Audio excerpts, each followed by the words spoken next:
This is Radio Ukraine International with the weekly program Doing Business, hosted by me, Rodion Żyzniewski, and produced by Irina Samsonova. Doing Business covers current economic developments in and concerning Ukraine and gives topical information as well as immediate and longer-term economic forecasts. It is what we think might give you food for thought and help you see Ukraine from the economic angle. Here is the first part of the Doing Business edition, in which we talk about cryptocurrency as the new economic phenomenon. Every day we hear words like cryptocurrency, virtual currency, digital currency, or electronic cash on radio and television. The word Bitcoin is now used very widely. However, not all know, and many don't even guess what it really is and why it is needed and is becoming so popular. Cryptocurrency can be defined as electronic money. You cannot touch it, you cannot hold it in your hands. It is intangible, but it can be transacted and exchanged for a regular currency. Cryptocurrencies do not only act as a means of payment. In recent months, they have significantly risen in price, and millions of people now regard them as a potentially lucrative source of profit. There is even some special annual event on May 22nd called Bitcoin Pizza Day. On that day, in 2010, Bitcoins were exchanged for a commodity for the very first time. An American programmer offered 10,000 Bitcoins, which equaled $25 at the time, to anyone who would bring him 2 pizzas. The deal took place. The man got his pizzas, and the one who brought them got his 10,000 Bitcoins. Today, at the current exchange rate, more than $60,000 per Bitcoin, he would get more than $600 million. In this edition of the program Doing Business, I will talk with the crypto expert who is currently living and working in the UK. He introduces himself as ZeroXDefined. He came into the crypto space in 2017 as a skeptic, but when he saw all the evidence around this technology, crypto became his great obsession. So we are discussing the main trends and his own experience in the crypto industry. What is the concept of cryptocurrency in simple words? So cryptocurrency is a digital currency that can be used to buy goods and services, but it's secured by a very strong cryptographic concept, which is stored on a digital ledger, which means that every individual who runs a node on a specific cryptocurrency can verify the transaction. Okay, So basically that means that each transaction is very transparent, is open on a blockchain. Everybody can see what sort of transactions an individual made and from which wallet it was paid and to whom it was paid. That's kind of attractive feature that it's a public ledger. Anybody can see the details of the transaction. Basically, the idea of that is that the users, in particular miners, are incentivized to ensure that blockchain is as efficient and as transparent as possible, because that's how they derive economic value from it, because they get mining rewards. Could you please clarify the term that you have mentioned before, blockchain, because there are so many listeners who have never heard that meaning before? Sure. Blockchain is really just a public ledger of transactions. First transaction of Bitcoin was back in 2009 when somebody bought 2 pizzas for Bitcoin, right? So basically, Bitcoin is a monetary network that is run on hundreds of thousands of computers, right? So-called nodes. From the moment the currency is mined, you can track the history of each currency, okay, going forward, okay? So let's say if I pay you in Bitcoin, you can actually see the history of that coin. You know the history of a particular coin, I know the history of a particular coin, and anybody who uses public ledger can know that. And if anybody is trying to do the malicious attack, it's not going to work, right? Because the majority is not going to verify the transaction. And so obviously there are significant penalties for bad actors. On March 13th, this year, the Bitcoin beat the price record, reaching $60,139, and its market capitalization exceeded $1.1 trillion. In May, US President Joe Biden signed into law a $1.9 trillion relief bill for millions of Americans to receive checks for $1,400, and the crypto boom can be expected to continue. Over the past year, the Bitcoin rate has increased by 1000%. This cryptocurrency has also received support from large organizations such as Tesla and MasterCard. However, investments in them have a very high degree of risk, since it's impossible to predict how much digital money will cost tomorrow. Why is virtual money popular? I think it all changed after COVID situation. So when you had a March lockdown, many countries went into full lockdown essentially, and percentage of transactions in cash went down significantly. Most people started using virtual currencies, right? And essentially they were just paying by their even debit card. That's still kind of virtual currency, right? But then some people thought there was also a trend of endless money printing in response to COVID, because many people received the grants from governments when they lost the job, etc. So there was $18 trillion balance sheet expansion in Fed, and to the similar extent in other central banks. So basically people thought, why do we need to use those fake currencies which are printed constantly, right? Where we can just use something else, something alternative which has much better token economics. So it's the alternative for that. As far as I know, there is the term fiat, if I'm not mistaken, money, the printed one, that are not attached to the golden sources. Correct me if I'm wrong. That's absolutely right. That's absolutely right. Fiat money is the money that is backed by nothing, basically. And that happened after the collapse of the Bretton Woods system in 1973, when the US government decided to stop backing their fiat US dollars by gold. And the central bank of the United States, which is Federal Reserve, was allowed to print as much money as possible, right, without any real backing, right? So basically, that's where you can see that fiat money constantly loses value over time. So could we say that not the dollar, but any type of cryptocurrency would become the main international currency in the world? Well, so that's kind of maximalist view, right? I tend to look at it way more pragmatically. So there are different applications of different currencies. Some people think that Bitcoin can be used as means of payment. Not really, right? Bitcoin is a very expensive coin, right? The transaction costs for using it are very high, right? So the blockchain is very expensive. But blockchain is a very good store of value. I'm not sure if Bitcoin is going to be kind of the currency of the world, but certainly it's going to get traction in terms of being a great store of value. Why is the Bitcoin popular? Besides the Bitcoin, what other cryptocurrencies are circulating nowadays? Bitcoin, as it was initially designed, is not ideal. Bitcoin is ideal in terms of being a great store of value, and it's really difficult to match any competition in that regard. But in terms of other use cases, those are just basically different assets, right? They don't compete with Bitcoin. They're basically used for different use cases. So there are cryptocurrencies which can be used as a means of payment. There are cryptocurrencies which can be used as native token of different decentralized finance applications, which we will talk about later. There are tokens which can be used as being native currency of a database, let's say.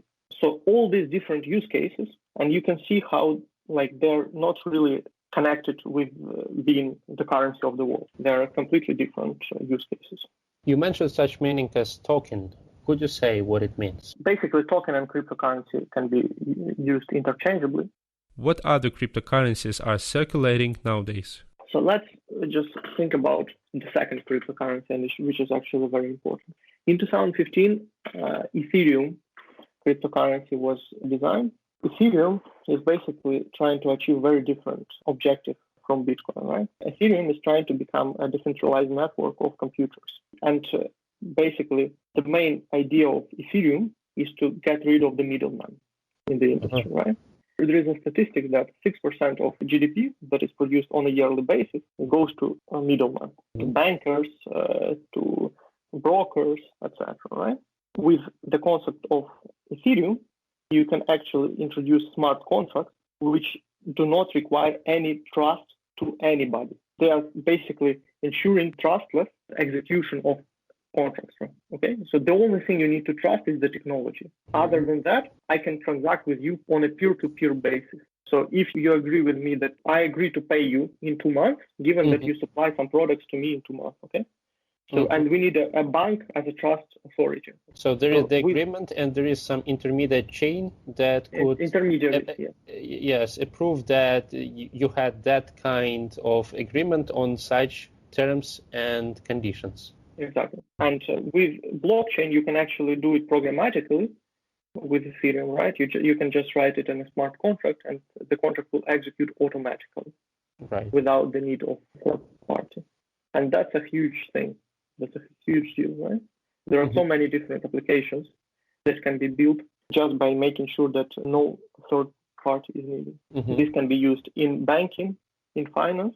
It can be used in supply chains, and in lots of other different applications, right? Does Bitcoin still remain the most popular cryptocurrency, or apart from that, I heard some speculation about this doggy cryptocurrency. Is it getting more popular even than Bitcoin? No? So Bitcoin is still a long-standing leader. It was never displaced from the first place in market cap terms. Right. So Bitcoin is the most recognized cryptocurrency out there. Second cryptocurrency, which is catching up very fast, is Ethereum, right? It's a very significant project, and many people use it. So as has great use cases in terms of being decentralized network of computer. So those are two big leaders in the space, right? But there are some other projects which some of them are very speculative, right? So Dogecoin, right, it is actually a coin which was created also quite early, right, in 2011, if I'm not mistaken, as a meme, because Bitcoin developers were so serious about monetary policy, like they had very serious foundations about how to conduct monetary policy. And Doge was kind of, come on, guys, you're being too serious about it. Let's just have a coin which is a joke, right? And use it as a meme. Okay, but then the project had some traction at this point in time. But then later on, the developers left the project, right? And then there were found some bugs in the code of the Dogecoin. So it's not really maintained cryptocurrency, and it's not a secure blockchain in a way that we understand that. So, okay, today there is speculation in terms of buying Dogecoin because there are so many influencers on TikTok which are suggesting that, and when you have huge demand, you get this kind of bubble. But I don't see it sustaining value over a long period of time. This is Radio Ukraine International with the weekly program Doing Business and its host Rodion Żyzniewski. Stay tuned. Currently, there is a large selection of various cryptocurrencies on the financial market, and their number is only increasing each year. That is because digital money is of great interest to both the general public and big investors, who are ready to invest in a rapidly developing segment of the market. Naturally, the main role in creating such a situation was played by the success of the Bitcoin, which is by far the most famous, popular, and demanded cryptocurrency. In addition, the top most promising cryptocurrencies of 2021 are Ripple, XRP, the cryptocurrency project from a Chinese team, LITECOIN, LTC, which appeared exactly 10 years ago, and Binance Coin, BNB. There are several thousand cryptocurrencies in total, and hardly anyone would tell the exact number. Moreover, it is fair to say that their number is likely to increase in the coming years. So it's extremely important to study market trends and correctly assess its prospects before purchasing a particular cryptocurrency. There are many theories about who may have created the first cryptocurrency. The Bitcoin and blockchain were created by a person or a group of people under the pseudonym Satoshi Nakamoto. In December 2017, when the price of BTC reached $20,000, Nakamoto was ranked 44th on the list of the world's richest people. There are dozens of legends and fan theories, but there has never been a single conclusive proof of who the mysterious creator of Bitcoin is. The very first article about the Bitcoin was published in October 2008. Satoshi served the Bitcoin for 3 years and then moved on to other things. Communication with Satoshi ended in 2011. How did it all come about? What are the origins of cryptocurrency? Bitcoin is the first cryptocurrency that was created. In 2009, Satoshi Nakamoto, anonymous computer scientist, wrote an academic paper, Peer-to-Peer Electronic Cash System. basically, that's the point where he introduced the concept of public ledger and how you can basically ensure that blockchain is secure, that you can avoid double spending by introducing that concept. He proved the concept of cryptocurrencies so that they can be used in the same way as money. But then over time, it became apparent, especially when with the price appreciation of Bitcoin, it became apparent that really Bitcoin is not great for actually transferring money. So then we had lots of different other projects in blockchain ecosystem, which specialize in specific use cases. But some have very fast blockchains and very high throughput, so very high speed of transactions. So those are way better for day-to-day payments. All these cryptocurrencies are built using the proof of concept of which was initially introduced by Satoshi Nakamoto, right? But they are just improvements of that protocol because you can't expect the technology to be perfect from the beginning. How to get a cryptocurrency? How does one earn on cryptocurrency? Could you describe the process? So could you tell us more about the process of mining? Okay, good question. Cryptocurrency such as Bitcoin and today Ethereum are mined. And the mining is basically the process of receiving rewards or solving complex computational problems, but which is basically useless, right? So it's just basically a proof of work concept of rewarding miners such that different computers compete who is faster to decode specific, cryptographic key. And who is faster receives the reward for mining. But who actually gives this reward? Who provides it? That's the nature of the blockchain, right? So let's say we know that Bitcoin is a programmatic thing, right? We know the inflation mechanism of Bitcoin, right? We know that in 2140 we'll have 21 million of cryptocurrencies, right? And we know exactly how those Bitcoins will be issued. Today, the reward per block is 6 Bitcoins per block, okay? And it was actually halved in the previous year. So every 4 years, you have a halving of those rewards, right? And today, we know that each block is rewarded as a rate of 6 Bitcoins per block. And who actually gets the reward of 6 Bitcoins, right? The node that is the most efficient in solving that computational problem that I mentioned. As far as I know, also read this kind of information that in the near future, it will be not possible to mine again. Is it something limited that in the near future it cannot be mined anymore? During the horizon up to 2140, we know how much Bitcoin will be given as rewards to miners, right? But then once we reach that point of zero inflation in 2140, right? And then miners will be actually rewarded for just proving the validity of transactions, okay? There will not be any Bitcoin to reward for mining, but still each transaction, right? When you verify transaction, you also get a reward. So that's what miners will get once that stage is reached. Experts name at least 6 ways to exchange Bitcoins for traditional money. Exchangers are the most popular way to withdraw digital coins. There are special services that allow you to sell cryptocurrency for fiat money and then send it to a bank card, a payment system like PayPal or others. Exchangers charge commissions for their services. Their value can vary from 1% to 10%, and in rare cases the commissions significantly exceed this value. The amount of fees depends on the cryptocurrency that the user withdraws, on its reserves at the service, on withdrawal methods and other factors. Many exchangers can transfer funds to a bank card. On the one hand, it is more convenient and safer, but the percentage of the commission for withdrawing a cryptocurrency directly from the exchange can be much higher than that set by exchangers. You can also cash out a cryptocurrency using cryptomats, analogs of ATMs. Each of them has its own digital address. The user can transfer funds to it and cash out Bitcoins. What are the prospects for the development of cryptocurrency market, and what are possible threats? What are the main advantages and disadvantages of cryptocurrency? The main advantage of the cryptocurrency is that it's so transparent, it's visible to anybody, right? You can always see how much tokens will be released at a specific point in time, right? So you know the token economics, so-called, right? So you know that authorities are not going to trick you and print more and more money. I don't know how much US dollars will be minted in 10 years, but I do know how much Bitcoin will be in the system in 10 years. So that transparency of monetary policy is actually very, very attractive. Apart from the fact that some cryptocurrencies are just basically used for specific use case tokens, for governing specific protocols. Whereas, fiat currency is useless inherently. There's no use case of fiat currency. Tokens are actually useful. They're used for something.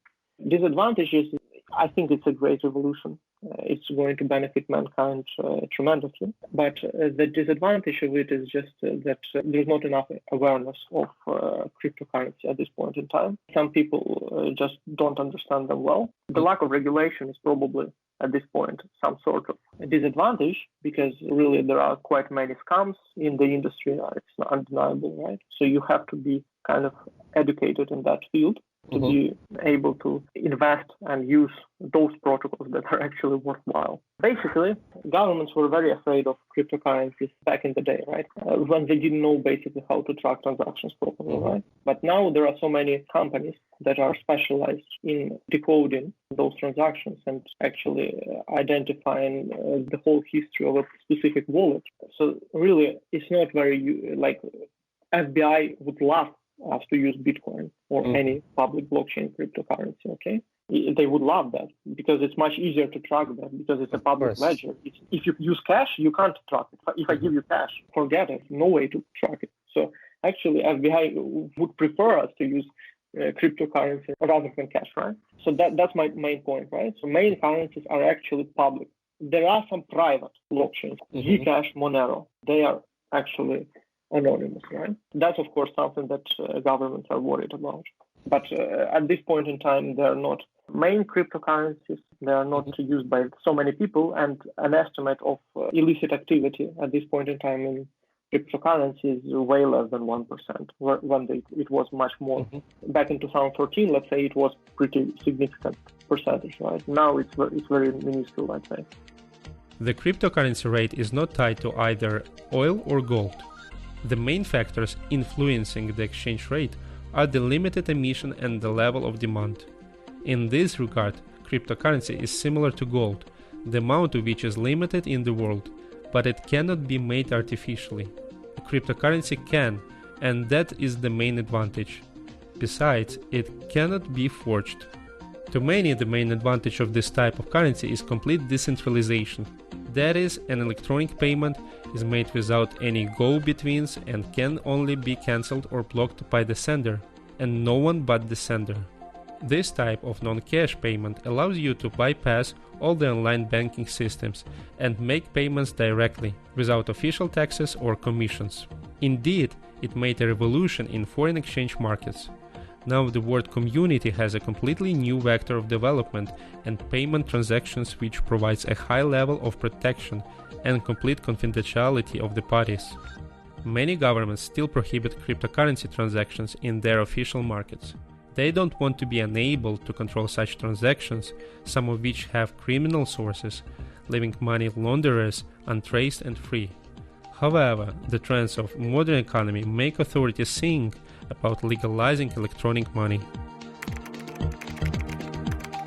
We thank Mr. Oxdefiant for his answers, and that ends the first part of this edition of Radio Ukraine's program Doing Business, hosted by me, Rodion Żyzniewski, and produced